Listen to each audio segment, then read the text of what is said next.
Micro teaching सूक्ष्म शिक्षण यानी कि खुर्द तदरीस से टीचिंग रिलेटेड एग्जाम में एक सवाल ज़रूर पूछे जाते हैं। इसी बात को मद्देनज़र रखते हुए आज की अपनी इस वीडियो में हम लोग माइक्रो टीचिंग को डिस्कस करेंगे, जो कि पेश किया जा रहा है हमें मली के ज़रिए। आप लोग मुझे अनअकैडमी पे ज़रूर फॉलो करें और इस वीडियो को ज़्यादा से ज़्यादा शेयर करें। तो चलिए शुरू करते हैं।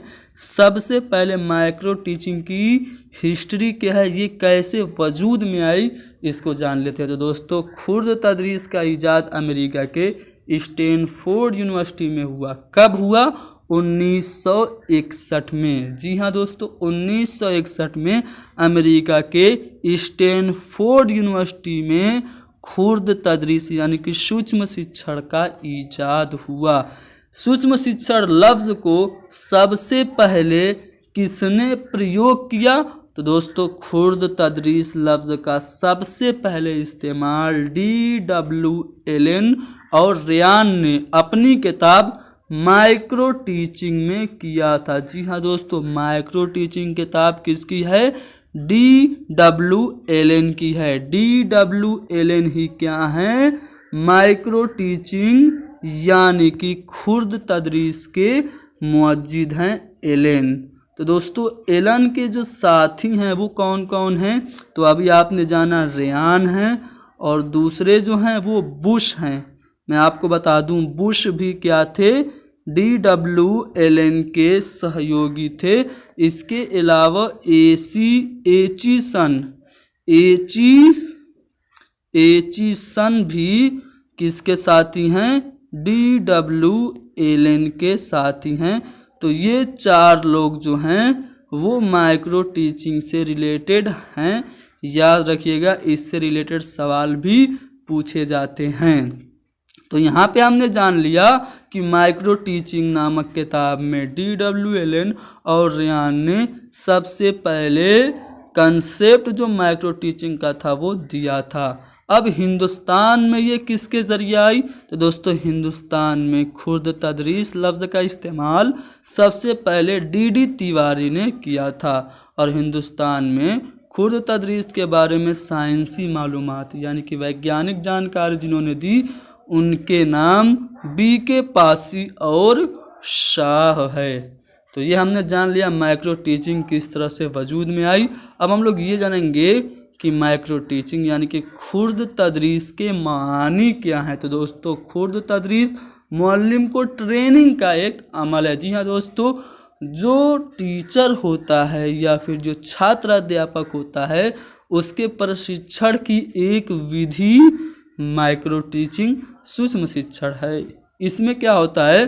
खुर्द तदरीस के ज़रिए मुअल्लिम की तदरीसी सलाहियतों की नशोनुमा की जाती है। जी हाँ दोस्तों, माइक्रो टीचिंग के ही ज़रिए हम किसी एक टीचर के या फिर छात्र अध्यापक के टीचिंग स्किल्स को डेवलप करते हैं, उसके शिक्षण कौशल का विकास करते हैं। खुर्द तदरीस में क्या होता है? तलबा मुअल्लिम की यानी कि जो छात्र अध्यापक होता है, उसकी तदरीस के बाद जिनको वो पढ़ाता है वो तलबा भी हो सकते हैं, उसके खुद के साथी भी हो सकते हैं। तो खुर्द तदरीस में तलबा मुअल्लिम की तदरीस के बाद तलबा से आरा मीन्स प्रतिपुष्टि फीडबैक लिया जाता है। जब कोई भी छात्र अध्यापक सूक्ष्म शिक्षण करता है तो उसके बाद फौरन उसका फीडबैक होता है। याद रखिएगा, खुर्द तदरीस क्या होता है? खुर्द तदरीस जो है वो तदरीस की एक छोटी सूरत है, लघु रूप है शिक्षण का, सूक्ष्म शिक्षण, जिसमें क्या होता है? जिसमें दर्जा, उन्वान, वक्त और तदरीसी सलाहियतों की मिकदार कम कर दी जाती है। जी हाँ दोस्तों, सूक्ष्म शिक्षण में कक्षा को छोटा कर दिया जाता है, जो प्रकरण और टॉपिक होता है उसको छोटा कर दिया जाता है, वक्त कम कर दिया जाता है, लगभग 5 से 6 मिनट कर दिया जाता है, और किसी एक शिक्षण कौशल का प्रयोग कराया जाता है। तो ये होता है सूक्ष्म शिक्षण खुर्द तदरीस, जिसको अंग्रेजी में माइक्रो टीचिंग कहा जाता है। तो माइक्रो टीचिंग से रिलेटेड सभी बातें आपने जान ली। महत्वपूर्ण बात यह है कि जो माइक्रो टीचिंग का जो साइकिल होता है खुर्द तदरीस की जो साइकिल होती है वो क्या होती है मैं आपको बता दूं। इससे रिलेटेड यूपी टेट में सवाल पूछा गया था कि सूक्ष्म शिक्षण का जो चक्र होता है वो कितना होता है। उसका जो सही जवाब था 36 था। 36 कैसे होगा? तो दोस्तों अगर मैं बात करूं सूक्ष्म शिक्षण के चक्र की, पद की या सोपान की, तो उसमें जो पहला पद है वो प्लान है, यानी कि मंसूबा बनाना, योजना बनाना। प्लान बनाने के बाद हम क्या करेंगे? आएंगे क्लासरूम में, टीचिंग करेंगे, शिक्षण करेंगे। कितने मिनट तक करेंगे? 6 मिनट तक हम शिक्षण करेंगे। उसके बाद क्या होगा? उसके बाद शिक्षण के बाद हमारे दोस्त या फिर जो तलबा हमसे पढ़ रहे होंगे वो हमारा फीडबैक करेंगे, हमको आरा देंगे। कितने मिनट देंगे? 6 मिनट देंगे। उसके बाद जब वो आरा देंगे तो हमारी कमियों को बताएंगे कि आप बोलते हुए दीवार की तरफ देख रहे थे, आप बोलते हुए हकला रहे थे, आप सही से एक्सप्लेन नहीं कर पा रहे थे। तो इन सब कमियों को दूर करने के लिए हम क्या करेंगे? रीप्लानिंग करेंगे, फिर से योजना बनाएंगे। तो हमको वैसे तो पढ़ाना है 6 मिनट, लेकिन योजना बनाने में हमें समय ज़्यादा लगेगा, तो 12 मिनट तक हम क्या करेंगे? रीप्लानिंग करेंगे। और रीप्लानिंग कर लेने के बाद हम फिर से आएंगे और दोबारा टीचिंग करेंगे, रीटीच करेंगे। कितने मिनट तक करेंगे? 6 मिनट तक करेंगे। उसके बाद जब रीटीच कर लेंगे तो हमारे साथी या हमारे स्टूडेंट हमारा फीडबैक फिर से करेंगे, रीफीडबैक होगा। और रीफीडबैक कितने मिनट का होगा? 6 मिनट का होगा।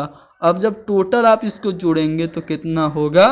36 हो जाएगा। जी हाँ दोस्तों, तो जो माइक्रो टीचिंग का जो साइकिल होता है वो 36 मिनट का होता है।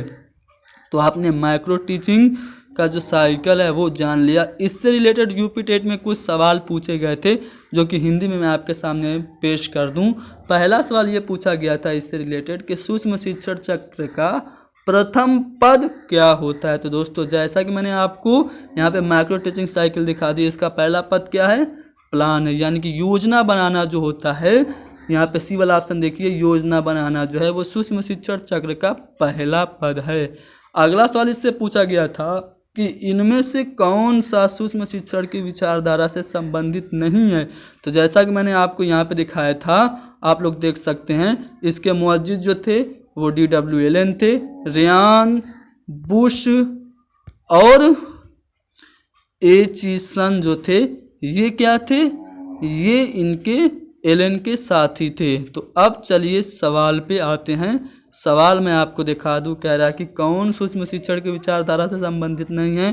तो DWLN सूक्ष्म शिक्षण के मुअज्जिद हैं, बुश, एचिसन जो हैं सहयोगी हैं, लेकिन डेविड ह्यूम का संबंध सूक्ष्म शिक्षण से नहीं है। तो नहीं हमसे पूछा जा रहा है, तो यहाँ पे सी वाला ऑप्शन सही हो जाएगा। तो दोस्तों इस तरह से आपसे पूछे जाएंगे माइक्रो टीचिंग से रिलेटेड सवाल।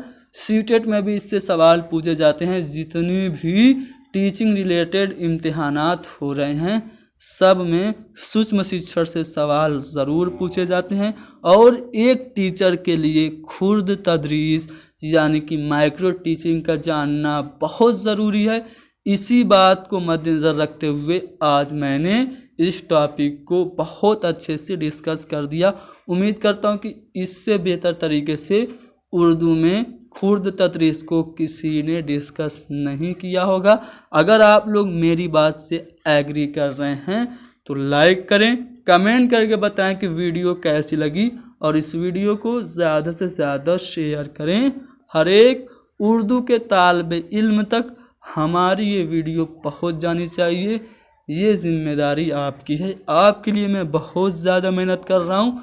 मेहनत का सिला मुझे कुछ नहीं चाहिए, बस इतना चाहिए कि इस वीडियो को ज़्यादा से ज़्यादा शेयर करें और उर्दू की फलाह व बहबूदी के लिए, इसको आगे बढ़ाने के लिए हमारे चैनल को सब्सक्राइब ज़रूर करें और लोगों को भी बताएं कि हाँ कोई तो है जो यूट्यूब में मेहनत से, अनअकैडमी पे और यूट्यूब पे मेहनत से पढ़ा रहा है।